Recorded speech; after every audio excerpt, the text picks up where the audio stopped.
Welcome to সিশন একাডেমিতে স্বাগত। আজকে আমরা টার্গেট ডাব্লিউপি কেপি ডাব্লিউপিএসসির ম্যাথ সিরিজের ক্লাস নাম্বার 30 শুরু করব।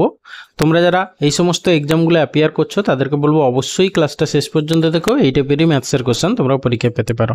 ওকে, চলো লেট স্টার্ট। দেখো এই সমস্ত সিরিজ, এই যে সিরিজ বা হচ্ছে গিয়ে তোমার এর রিজনিংয়ের সিরিজ আছে, তারপরে হচ্ছে গিয়ে দেখবে ডেইলি ম্যাথ টেস্ট আছে। এইগুলো কি তোমাদেরকে যত প্র্যাকটিস দেওয়া যায় সেইটা আমি চেষ্টা করি, ঠিক আছে? আমার সময় মতো আমি যতটা পারি তোমাদেরকে চেষ্টা করি প্র্যাকটিস সেট দেওয়ার। তোমরা যত প্র্যাকটিস করবে তত স্কোর বাড়বে, আর কিচ্ছু না। সেই জন্য বলবো তোমরা রেগুলারলি এই সমস্ত সিরিজগুলো ফলো করো, দেখবে অনেক উপকার হবে তোমাদের। ওকে, চলো লেট স্টার্ট। দেখো আজকে ফার্স্ট কোশ্চেন কি আছে, বলেছে কোনো বিদ্যালয়ে বালক বালিকার অনুপাত 7:5। যদি ওই বিদ্যালয়ে মোট ছাত্র সংখ্যা 2400 হয় তবে বালিকার সংখ্যা কত? দেখো টোটাল বালক বালিকার অনুপাত কত? 7:2। মানে টোটাল হচ্ছে বালক হচ্ছে কি 7 ইউনিট, বালিকা হচ্ছে কি 5 ইউনিট। তাহলে টোটাল কত ইউনিট ছাত্র? না হচ্ছে কি 7 + 5 ইকুয়াল হচ্ছে কি 12। এই 12 ইউনিট হচ্ছে কি টোটাল ছাত্র সংখ্যা। এই 12 ইউনিটের ভ্যালুই বলেছে কত? 2400। ঠিক আছে, সেখানে বালিকার সংখ্যা চেয়েছে, বালিকার সংখ্যা মানে হচ্ছে কি 5 ইউনিট। তাহলে 5 ইউনিট ইকুয়াল টু কত? ব্যাস, সেটাই অ্যান্সার। 12 ইন্টু কত করলে 2400 হচ্ছে? 12 200। ঠিক আছে, তাহলে এখানে 5 ইন্টু 200 করে দাও, 5 দিয়ে 10 মানে 1000 জন হচ্ছে বালিকা, মানে অপশান সি অ্যান্সার। ওকে, এরপরে আসি কোশ্চেন নাম্বার 2। কি বলেছে? যদি a/3 equal to b/5 equal to c/7 হয় তবে এত এর মান নির্ণয় করে। জাস্ট a এর মান 3, b এর মান 5, c এর মান 7 বসিয়ে দাও, কেটে ধরার কোনো দরকার নেই। ওকে, দেখো তাহলে এর মান 3 বসাই, প্লাস 5 প্লাস 7 বাই হচ্ছে b মানে হচ্ছে কি নিচে 5। দেখো 7 3 10 5 15 বাই 5 মানে হচ্ছে কি 3 হবে অ্যান্সার, মানে অপশান সি অ্যান্সার। ওকে, এরপরে এসে কোশ্চেন নাম্বার 3। কি বলেছে দেখো, বলছে টাকায় 10টি আপেল বিক্রি করে এক বিক্রেতা 40% লাভ করেন, তিনি টাকায় কতগুলি আপেল কিনেছিলেন? এখানে একটা ফর্মুলা তোমরা ইউজ করবে এই টাইপের কোশ্চেনে, n1 r1 equal to n2 r2। ওকে, দেখো n1 r1 মানে প্রথম ক্ষেত্রে টাকায় কটা? 10টা লেবু। ঠিক আছে, সেক্ষেত্রে প্রফিট হয়েছে 40%, তাহলে ইন্টু 140 ইকুয়াল টু n2, আমরা টাকায় কতগুলো কিনেছিল জানি না, তাহলে x ধরে নিলাম। সিপি সবসময় কত হয় না? 100। ব্যাস, এখান থেকে x এর ভ্যালু বের করে যা হবে সেটা অ্যান্সার। 0 0 0 0, তাহলে হচ্ছে x এর ভ্যালু হবে গিয়ে 14। ঠিক আছে, তাহলে টাকায় সে 14টা লেবু কিনেছিল, মানে অপশান এ অ্যান্সার। ওকে, এই ফর্মুলাটা ভালো করে মনে রাখবে। কিন্তু সেখানে দেখো n1 r1 প্রথম ক্ষেত্রে যেহেতু এসপি, ঠিক আছে, সেই জন্য এই যে 40% লাভ, সেই জন্য এটা 140 হলো। আর এদিকে হচ্ছে সিপি ধরেছি, তাহলে এটা সিপি মানে অলওয়েজ 100।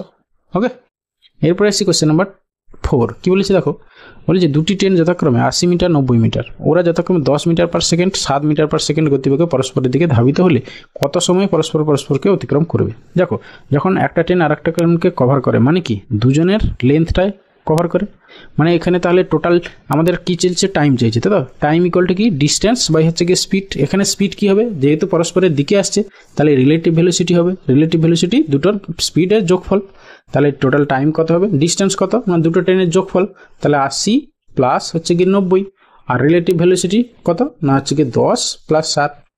ওকে, সব মিটার পার সেকেন্ডে দেওয়া আছে, তাহলে উপরে 9 8 17 মানে হচ্ছে 170, আর নিচে হচ্ছে কি 17, তাহলে হচ্ছে কি 10 সেকেন্ড, মানে অপশান ডি অ্যান্সার।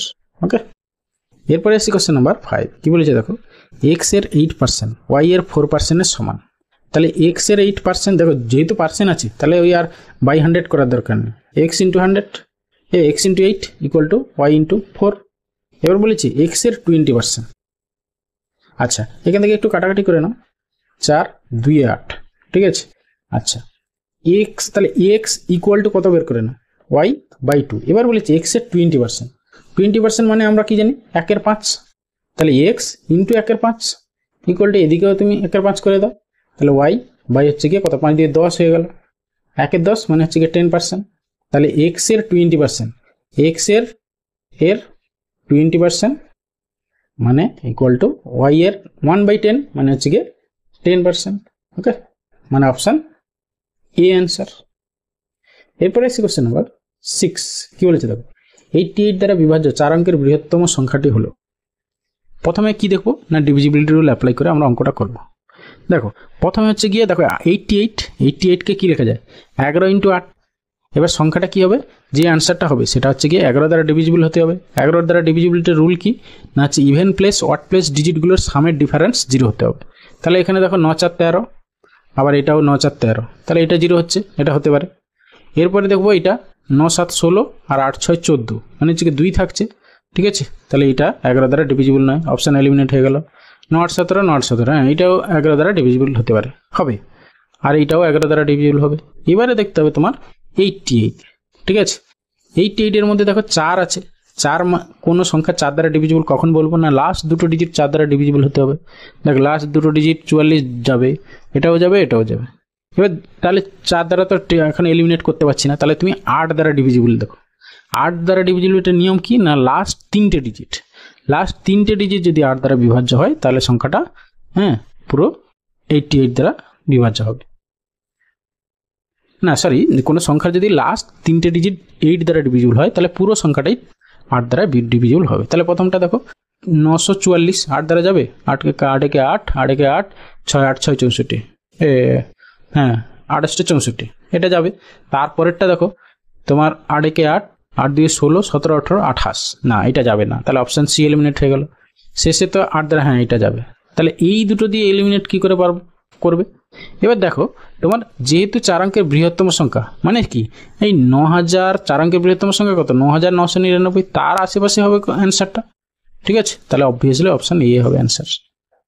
ওকে, আমি বোঝানোর জন্য টাইম লাগলো, কিন্তু তোমরা যখনই অ্যাপ্লাই করবে অত টাইম লাগবে না, ঠিক আছে। তাহলে আমরা স্টেপ কী করলাম, প্রথমে 11 দ্বারা ডিভিজিবিলিটি রুল করে একটা অপশান এলিমিনেট করলাম। দ্বিতীয়ত হচ্ছে কি 8 দ্বারা ডিভিজিবল কিনা সেইটা দেখে আমরা একটা অপশান এলিমিনেট করলাম। আর একটা হচ্ছে গিয়ে অ্যাপ্রক্সিমেশন, মানে হচ্ছে গিয়ে তোমার যেহেতু 4 অঙ্কের বৃহত্তম সংখ্যা 9999, তার আশেপাশের সংখ্যা হবে, ঠিক আছে, খুব বেশি ডিফারেন্স হবে না। তাহলে অপশান এ হবে অ্যান্সার। ওকে, এরপরে এসে কোশ্চেন নাম্বার 7, কি বলেছে 10% ক্ষতিতে এ একটি ঘড়ি বি কে বিক্রি করে, ঠিক আছে। তাহলে এর সিপি, এর হচ্ছে গিয়ে যেটা সিপি, এর সিপি কত না হচ্ছে গিয়ে 100 টাকা ধরে নাও। তাহলে বি এর এসপি কত, বি এর সিপি কত, বি এর সিপি যা হচ্ছে গিয়ে এর এসপি, ঠিক আছে, এর এসপি। তাহলে বলে যে 10% ক্ষতিতে বিক্রি করেছে, তাহলে বি এর সিপি হয়ে গেল কত 90। এবারে বি ওই ঘড়ি সি কে 10% লাভে বিক্রি করে, তাহলে সি এর হচ্ছে গিয়ে তোমার সিপি কত হবে না বি এর এসপি যেটা 10% লাভে বিক্রি করে, মানে হচ্ছে গিয়ে তোমার কত না হচ্ছে গিয়ে 90 ইন্টু 110/100, ওকে, মানে হচ্ছে গিয়ে তোমার 99। এবার কি বলেছে দেখো, হ্যাঁ যে দামে সি ঘড়িটি কিনলো সেই দামে যদি এ বিক্রি করতো তবে তার শতকরা ক্ষতি কত হতো। তাহলে এর অ্যাকচুয়ালি সিপি 100 টাকা, তাহলে বলছে এ যদি 99 টাকায় বিক্রি করতো তার শতকরা কত ক্ষতি হতো, 1 টাকা ক্ষতি হতো। তাহলে অপশান ডি অ্যান্সার। ওকে, এরপরে আসি কোশ্চেন নাম্বার 8, কি বলেছে কোনো সংখ্যাকে ক্রমান্বয়ে 4 5 6 দ্বারা ভাগ করলে যথাক্রমে 2 3 4 ভাগশেষ থাকে, সংখ্যাটি হলো, ঠিক আছে। তোমাকে শেষ দিক থেকে আসতে হবে, ঠিক আছে।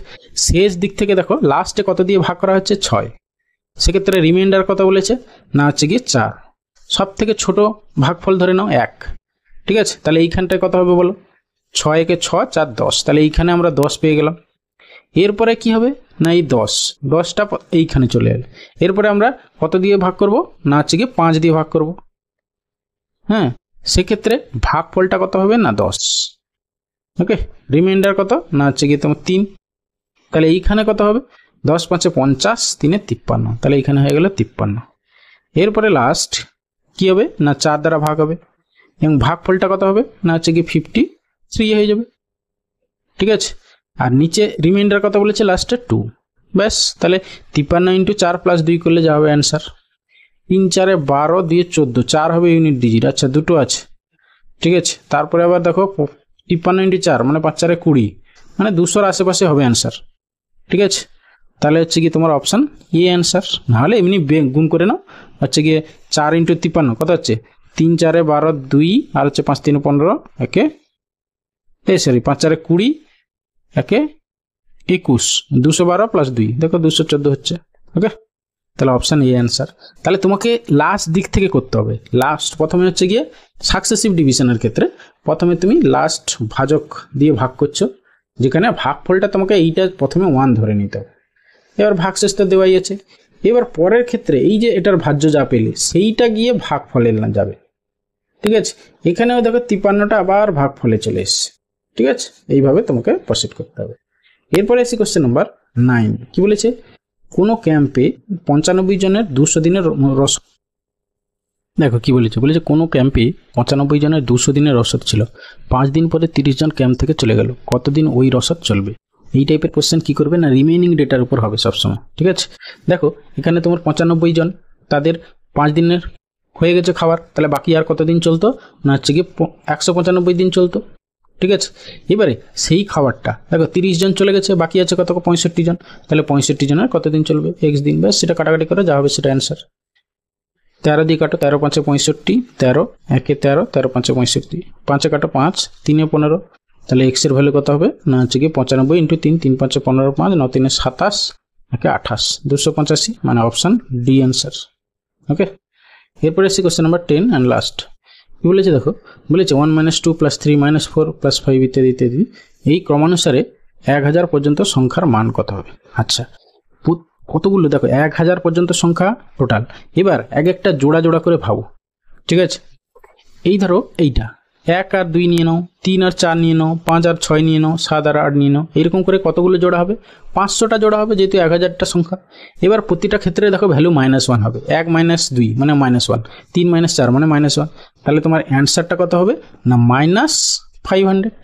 যতগুলো জোড়া তত -1, তাহলে -500 মানে অপশান বি অ্যান্সার। ওকে।